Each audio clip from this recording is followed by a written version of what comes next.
Hello everybody on YouTube, Mr. Focus on Away here, and today we're going to take a look at a toy review. Now, it's been a long time since I've done some toy reviews, but now I'm slowly getting the hang of it because after the amount of views I had for that Back to the Future toy review, I've been getting lots of views for that. So I decided, why not just make another toy review? So I did. And this time we're going to take a look at Shin Godzilla from Playmates. So this is a Walmart exclusive.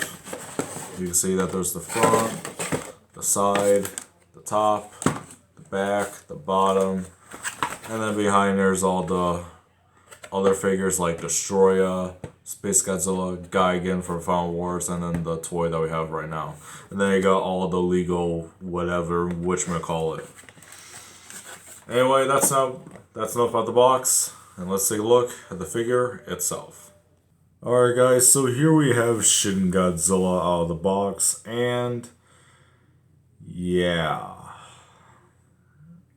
it looks disgusting.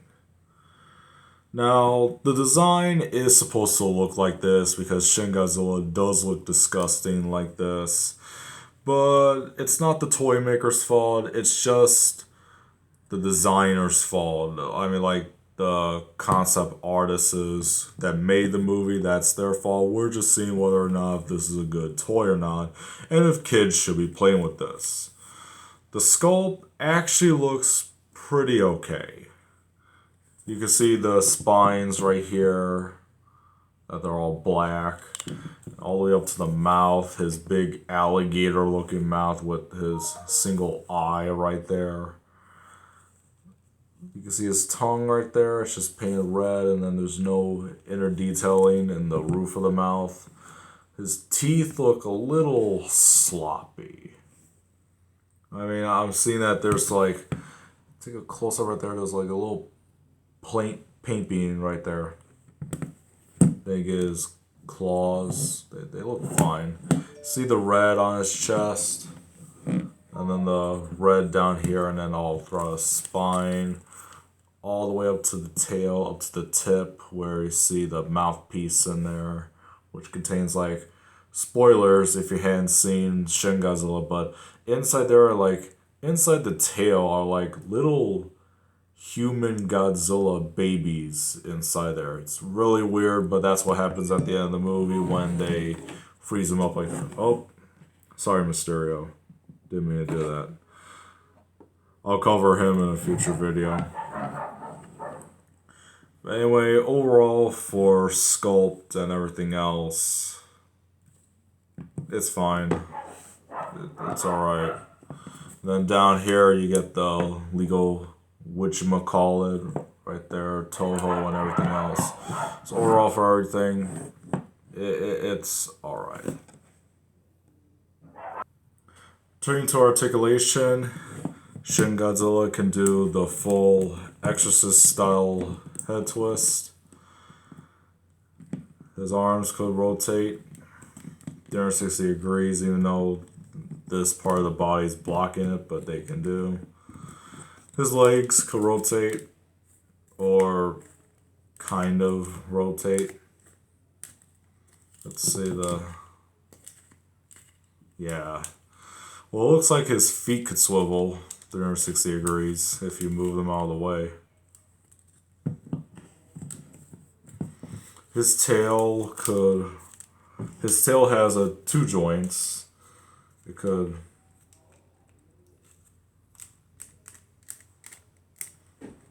guess it could only move to that degree, while the top right here could rotate 360 degrees. And it's on ball joints, so it can move like that, and yeah, that's basically it. So yeah, pretty limited articulation with this one. And then you can see how long it is, but we'll get to the size comparison right now. Doing a quick size comparison, you can see that he's pretty much in range with all the previous released Bandai Godzilla figures that have been out in the past, like the Burning Godzilla, Godzilla 2000, and GMK Godzilla. And here he is right next to a couple of Marvel Legends figures and a couple of NECA figures right here, like the NECA Godzilla 1994 and the 2014 Godzilla. Now, I do know that there's a 2019 version of Godzilla, and I did find that one at my local Target, the regular version and the bright color version. So I'll review both versions of that in the future. So stay tuned for that.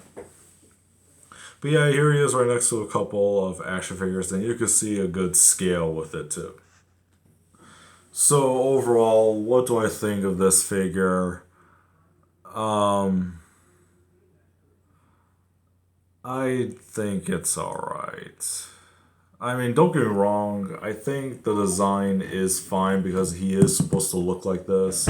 He is supposed to look really disgusting looking and everything. That's how he looked like in the film. But, I mean, they could have put more detail into it. I mean, they did put more detail in the top area, but you can see some red spots here and there. But look at this. It's like they put like a little dab of paint on it, and then dab of paint, and then dab of paint, and just put on right there. Eyes on. Oh, they put shirts in there. Let's ship it for a full $12.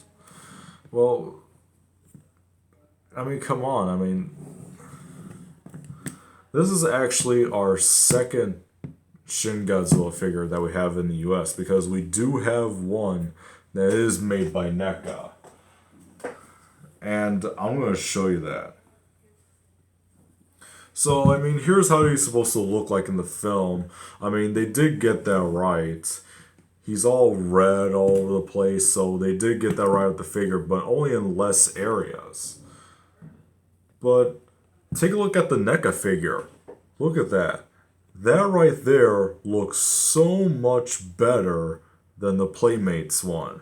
Even though it costs is like $20, but you're still gonna get a better value, a better Shin Godzilla figure than what this is. Now, there are some nice things about it. I like the way it stands. I think the way it stands is actually fine. It doesn't move around even though you shake it a little bit, but it is stand perfectly still.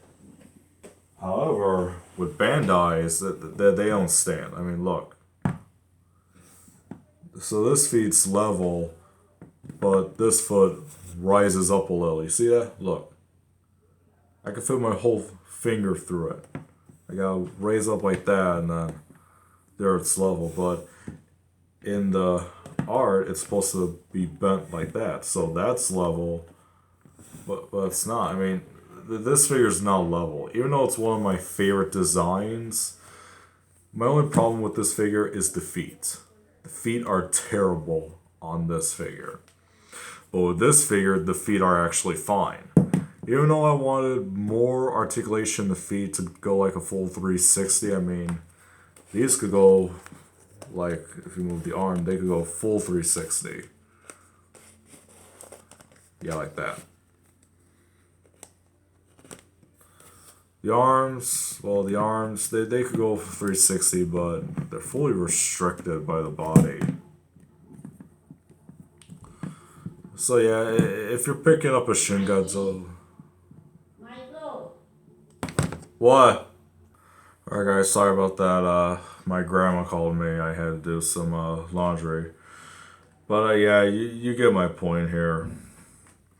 It's not a bad figure for kids who want to get their own Shin Godzilla figure, but for adult collectors who want to own a Shin Godzilla figure, they would be fine with this, or they would be really fine with the NECA figure. The NECA figure looks good, it has good articulation, great sculpt, great painting. Even though the price is a little higher, like $20, but you're still going to get a big bargain. Because this figure only costs at my local Walmart for around $12.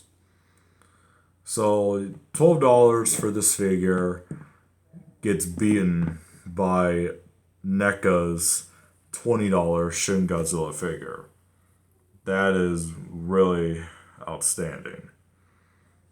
So yeah, I don't recommend, or I will recommend. I don't know. If you like this figure, more power to you. But for me, I just think it's a little bare bones, if you will. I do like the leg quality, though. I do think the figure stands super well than the Bandai figures.